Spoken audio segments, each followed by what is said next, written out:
Hi, honey family. Welcome back to another episode. So, did you watch the video I released very recently on my reaction to the Hellier documentary? I really hope that you should come and watch it. If you didn't, click the link I'm going to put down below in the description and watch it. And click over and watch the actual documentary. So, the house I live in isn't old, as several of the houses in this episode are. But we are doing a little tweaking. We've recently turned one of our bedrooms into a recording space for the YouTube channel and my podcast. And it's really been nice to have a space that's, not my kitchen table, that I can just, come to and sit and shut the door and focus on recording. But it definitely, while setting this space up, and it's still a work in progress, got me thinking about all of these home renovations and home remodels that go wrong. That while you're peeling away, old carpets and knocking down walls, you uncover old energies and, resurrect old spirits from the house's past. I think, that's one of the fascinating things about the paranormal and about old houses. Old houses have energy. And I love that. And I hope that you love this show. Sit back and enjoy the episode. Story 1. Renovation. The experiences I'll be relating involve the restoration of a 19th century two-story home in suburban Pennsylvania and the odd occurrences I witnessed therein. Right before I turned 15, my friend's parents purchased a run-down 19th century home which they planned to restore and subsequently move into. I had been in trouble at home, and these wonderful people, who I will refer to as the Joneses, understood my situation and allowed me to stay with them on many occasions. The Joneses have 2 sons, one of which was my friend. The other was his much younger brother. Most evenings, Mr. Jones would return from work and head over to the old home to work on the restoration. The plan was to move in by the following summer. Many times the whole family would go along with him to help out, and when I was there, I would go along and do my part as well. It was the middle of summer, and it was hot as hell outside. Inside, Mr. Jones had already gutted the place. He was concentrating on rewiring. My friend and I would go to the house a lot, especially on weekends, where we would usually spend the whole day working with no air conditioning. The heat was stifling inside the house on those hot summer days, especially on the second floor, where our job was to lay flooring and nail it into place. The first incident I recall occurred while my friend and I were upstairs, staining the floors. He was staining the master bedroom, and I was in a smaller room across the hall. I had an old radio in the room in which I was working, and we would blast it every day. The music helped us cope with the heat and get our work done faster. I had the radio turned to our usual station and walked out into the hallway to get a Coke. When I returned, the radio was playing a different station. Not thinking too much about it, I readjusted the dial and got back to work. I had to leave the room again, this time to go outside and help my friend and his dad carry in some wood. When I got back upstairs, the station had changed again. The needle had moved all the way over to the opposite side. Still wanting to believe it was nothing, I returned it once more to my station. Again I left, and again it changed when I got back. I looked around the room. It was just a small square room, but I had the sensation that I was not alone in there. This happened again and again, while I was the only person upstairs. It got to the point where I would turn my back, only to hear the station change right when I was in the room. I told my friend and his dad about it, and we all sort of laughed it off, attributing it to some odd behavior due to atmospheric conditions. This occurrence continued for many days, and then slowly subsided. Sometime later, I had a job preparing the basement floor for painting. It was more like a cellar, really, with creekstone walls, and half the floor had been dirt before Mr. Jones had cemented it over top of it. I was to sweep it clean, and then use a shop vac on it. By this time, 2 little neighbor boys had become friendly with my friend's little brother, and they were over quite a lot. They would keep him busy playing outside while we all worked inside all day. On this day, I was sweeping the basement floor, Everyone else had left for various reasons, and having no plans of my own, I had volunteered to stay and get the floors ready for painting the next day. As I worked, every once in a while, I'd hear this banging sound, sort of like someone hitting cement with a hammer. It was coming from a corner in the basement. At first, it startled me, and every time it would bang, I'd stop working and nervously look around. I'd wait for it to bang again, but it would only bang once I continued with my work. It sounds crazy, but it was as if whatever was making that sound purposefully waited to do it until I started working. The banging started to wear on my nerves, to the point where I became quite agitated and said out loud, "Would you stop that banging?" I thought about every possible thing that could be causing that noise, but none came to mind.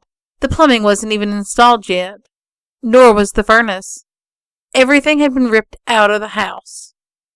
There's a door in the basement, which, when open, leads up a flight of stairs to some swinging doors that lead outside. The little 6-year-old boy from next door walked down the steps and into the basement to see what I was up to. He wanted to help me sweep the floor, and as I was showing him how to use a broom, we heard a loud bang. He and I both jumped. He asked what that sound was. I told him I thought the house was haunted, and he got this sort of scared, deer-in-the-headlights expression, so I laughed and told him I was only kidding. I didn't want to scare the poor kid. As he helped me sweep, it banged a few more times, and then we left. When I got back to the Joneses and told them about the sound, they also had no explanation for it. The next day, we started to paint the basement. Brian and I continued to hear the banging on occasion. After we finished, it stopped, and to this day we've never heard it again. The next odd occurrence happened again when I was in the house alone. I had noticed the strange happenings in the house seemed to center around me. It was Saturday night, early fall, almost midnight. I was sanding some French glass doors in the kitchen. All the electric had been done in the house, and I had the sander plugged in. I also had the radio plugged in, which was blasting so I could hear the music over the loud hum of the sander. All at once the sander and the radio died, but the lights remained on. I jumped as the phone rang, shattering the silence. It was Mrs. Jones, telling me that she had become worried about me, working so late in the house, all alone, and had been trying to reach me for an hour. This was her last attempt to reach me before she was going to hop in the car and drive the half hour to come get me herself. I explained how I happened to hear the phone ring. Mr. Jones came to the phone and asked if a breaker had blown, but I told him the lights were still on in the kitchen, and he said it would be impossible because they were all on the same breaker. After hanging up with the Joneses, the radio turned back on, full blast, as did the sander, almost scaring me to death. After that, I called Mr. Jones and asked him to please come pick me up, because I was scared out of my mind. How the radio and the sander turned off and managed to turn back on again is beyond my comprehension. The scariest thing that happened in this house happened one night when my friend, his little brother, and I were all alone. The Joneses had dropped us off some takeout, and we had planned to do some spackling and possibly sleep on the floor on an old air mattress. My friend and I did some work on the first floor, while his brother played with toy cars, building bridges and roads with some old wood scraps that had lying about. We took a break and ate our food, sitting on the living room floor, since there was no furniture in the house yet. As we sat at our makeshift table, my friend turned on the radio, and his brother started to dance, jumping around. In the living room, there's a doorway to the cellar, where there's a long flight of steps that descend down into the darkness. The doors weren't in place yet, so, as a safety precaution, we had placed a big board to cover the door, so that his little brother couldn't accidentally fall down the steps. The only phone answering machine in the house was down in the cellar, and without the lanterns we used for working down there, it was very dark, with only one bulb to light the whole place.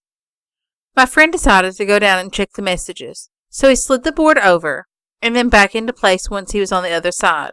His brother continued to dance around and wanted to play Ring Around the Rosie, which, while feeling rather foolish, I agreed. We fell down and laughed, As we were on the floor, I heard my friend come back up the stairs. I saw the board slide open, but my friend never walked through the opening. His little brother asked, "Why isn't Brian coming up?" As the seconds passed, I became concerned and called out to him. Going over to the opening and looking down, as I walked down the stairs, I could hear him over on the other side of the room, listening to the messages.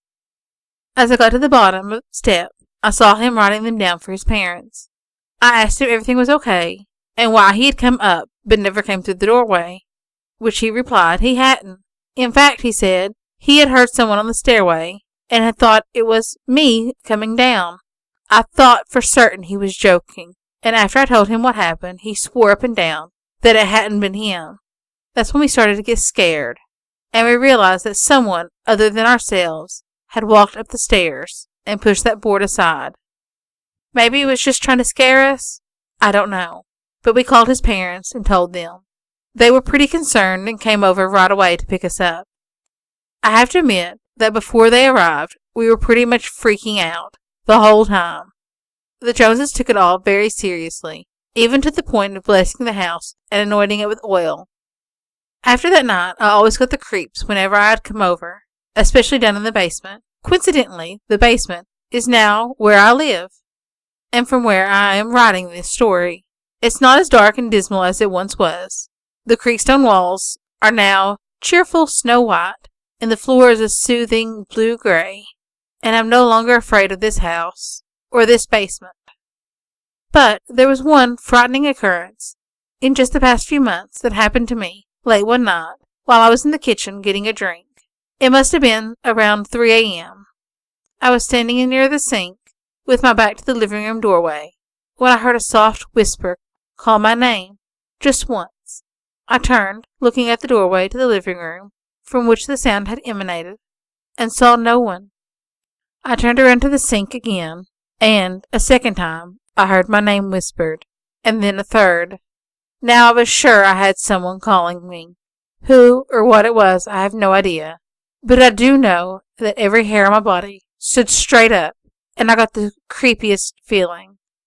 Be assured, I ran up the stairs to the second floor, where I spent the night sleeping on my friend's floor. And more recently, the light bulbs in the bathroom have been literally exploding all over the room on at least 3 occasions, with no explanation. Story 2. The Old Victorian. I grew up in a small town in Missouri, the last of 4 girls. My mother went to an Assembly of God church, and I was taught that at a young age, that God and the devil were very real, and that spirits of all kinds dwell among us. I was the youngest of 4 girls, and there were 7 years between myself and my next sister. I left home at 17, and by 23 I had a 4-year-old and a newborn. I was dead set that my husband of 1 year and I were going to have a nice house. We bought a dilapidated trailer with 1 acre and set about saving for our dream home. We both worked, and after 4 years of scraping and saving every penny we had, we finally had enough for a down payment on our dream home. We started our search, and we looked at lots of homes. We had collected antiques from various auctions and sales. What we really wanted was a charming little house that we could display all of our finds. And then one spring day in 1988, we visited one of our local real estate offices when we had found the perfect home. We thought it was out of our price range, but to our amazement, after a little bit of haggling, we closed the deal. It was a 3-story Victorian that needed more than a little TLC. It came complete with a 3-hole outhouse and a horse barn in the back. It was in the oldest subdivision of our town, perched on a hill, and it used to be surrounded by a small farm. Now the school was only a block away, and it only had one house next door that was older on the street.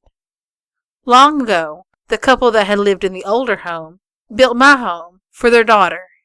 It was finished sometime around 1894. When we finally got the keys, it was like moving into a hotel. Everything we owned fit into the dining room. There were no curtains on the windows, and only some windows had shades. Voices would actually echo when you spoke. It looked like a spooky old house, and it took some convincing to assure my 7-year-old that there was nothing to fear. It wasn't 2 weeks later before the first occurrence happened. We had bought a grandfather clock that sat in our living room. It was set to gong every hour and chime every half hour. That night we had a slight storm. After living in a trailer all those years, it was amazing that we couldn't hear it, but we could see the trees swaying in our curtainless windows. We had all just went to bed when my daughter called, "Mommy, is that you in the doorway?" We all left our doors open because I didn't want her to be afraid, and her voice carried clear as day into my bedroom. The hair stood up on the back of my neck. I was struggling to answer her. I'm ashamed to say I was too scared to get up. I just said, "No, baby, Mommy's in bed. It's probably just my robe hanging on the back of my door." I knew it wasn't. It was just hard to think that I could actually have a ghost in my dream home. My daughter had many experiences. My husband and I had none. My daughter had what was called the maid's quarters off her bedroom. It was located right above the kitchen. It was said that at one time it had a staircase that ran down from that room to the kitchen. She would complain that the light would be on when she went to bed, and then again in the middle of the night, or in the morning when she woke. For the longest time I thought that she had forgotten and left it on, since we used that room as the toy room as well. We would all see shadows, little movements out of the corner of our eyes. We brushed it all off as nothing, figments of our imagination. Lights would turn on, doors would unlock. As time went by, we all came to accept the little quirks of our house, of our ghost. Nothing harmful happened. It was Thanksgiving, and I had all the family over to celebrate.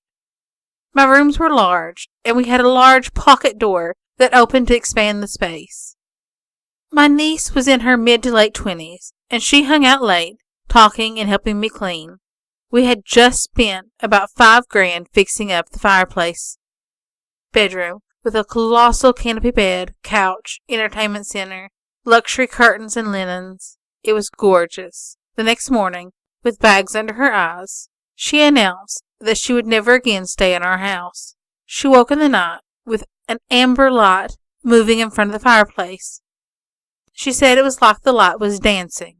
She wasn't scared, and she went back to sleep. Then a few hours later, something was pulling on the covers. She jumped up and ran to the door, but it wouldn't open. The knob just turned in her hand. Finally, she got out and didn't go back to her bed. Her 8-year-old daughter, that was in bed with her, slept right through it. Years later, my sister was on hard times, and she came to live with me. The spare room was the fireplace bedroom. She announced that she didn't believe in ghosts, so it would be no problem sleeping in there. I was working the 3 to midnight shift when I received a call. It was my sister. Could I come home right away? After calming her down, she said she experienced a glowing light in the room by the fireplace. It made her bed vibrate. I told her I could not come home. When my shift was over, I arrived home to her holding a Bible and a crucifix. It took her several days before she decided that no ghost was going to take her room. She would talk to the ghost and tell it to leave her alone. You might wonder why I always refer to the ghost as a she. When my daughter and son were younger, my daughter 10, my son 6, they were sitting on the couch one evening and saw the ghost walking in the hall, past the living room, and out the front door. She wore a long dress, not poofy, and her hair was pulled up. When they were grown, I asked them if it was true. Did they actually see it? Both of them said the exact same thing. Sometimes I think that she didn't let me see her because I would have demanded to move, or maybe the children are just more perceptive than me. We lived there for 18 years. My children grew up there. One neighbor, who had lived across the street for 67 years, told me things. Why I didn't personally experience more, I don't know. I firmly believe that the she-ghost existed. One family member told me that there were 2 ghosts in the house. I just don't know. But I do wish that I'd seen her, maybe just once. Story 3. Redecorating. I live in a typical California tract home. in Huntington Beach. I bought my home in the early 80s and began the long process of renovation. The house was relatively new by some standards, built in the 60s, so the idea of it being haunted wasn't at the top of my list. I've lived in pre-World War I homes that was very haunted. After a long day of painting and wallpapering, I found myself alone as everyone else had gone off to bed. As I stood looking at the new wallpaper, I couldn't help but wonder if the original owners of the house would approve or even recognize their old home. Moments later, as I stood there, the feel of a finger running teasingly along my back made me jump and turn around. I fully expected to find my husband standing there, telling me to come to bed. But there was no one there. I looked to see if something had fallen off a shelf and brushed me, but the area was completely clear. I didn't get scared. The feeling was one of approval and fun. Was my ghost giving me its approval for the new decor? Was it someone I'd known making a visit? I ran into the bedroom and woke my husband to tell him what had just happened. I think he was more shocked at my reaction of not being frightened, as I've always been freaked out by visitors in the past. We now refer to our ghost as the decorating angel. Whenever we do another project around the house, we always ask the spirit for its approval and its opinion on what we are doing. My son has seen a shadowy visitor in our hallway on more than one occasion. It's never malevolent, only a bit of a whoa feeling. Before we lived here, we rented a home in Redondo Beach, and it was very scary. This small, pre-World War I house sat on a large parcel of land. We couldn't believe our luck finding a house for just a reasonable rent at the beach. My husband and I were married that summer, and the thought of living in a beach home for our first few months of married life sounded like heaven. We scraped together our money and signed the lease for the summer. The house was a bit drab, the small rooms painted a sickly pistachio green. We moved our furniture in and tried to make it feel warm and comfortable, but nothing seemed to help. We had 2 bedrooms in this house, and we chose the brighter corner room for our bedroom, and used the longer attached room for guests and a smaller space for my studio. Our friends would stop by and comment on how cold the studio felt. I tried to ignore this, but other things started to happen. The door to the room would close by itself, even when the house was draft-free. The feeling of not being alone in the room would sometimes be overpowering and evil at times. I started leaving the door to the room closed at all times. We were always known for throwing large Halloween parties, and invited all who partied to stay the night. We placed several sleeping bags in an extra room, and the place was full by 2 a.m. We planned on making brunch for our guests as a surprise, and as we woke up and walked out to the living room, we noticed that everyone was now in front of the house, several with freaked out looks on their faces. Not one person had slept the entire evening in the other room. They had all felt an evil presence and had to leave. It made for a very interesting Halloween. That November, my husband was attending night classes at college. I was alone in the house when I heard voices. 2 distinct voices. I ran to see where they were coming from, and even went outside to look around the grounds. Nothing. That same week, my husband was napping on the couch. He woke with a start and screamed. Standing over him was a dark, shadowy figure that hovered and then disappeared. This was the final straw. We started looking for a new house that very day. We still had 2 months on our lease, but there was no way we could stay. This was a truly evil feeling. We never found out who or what was in that house. We have speculated over the years that someone may have died in that house, in that extra room, but we don't know for sure.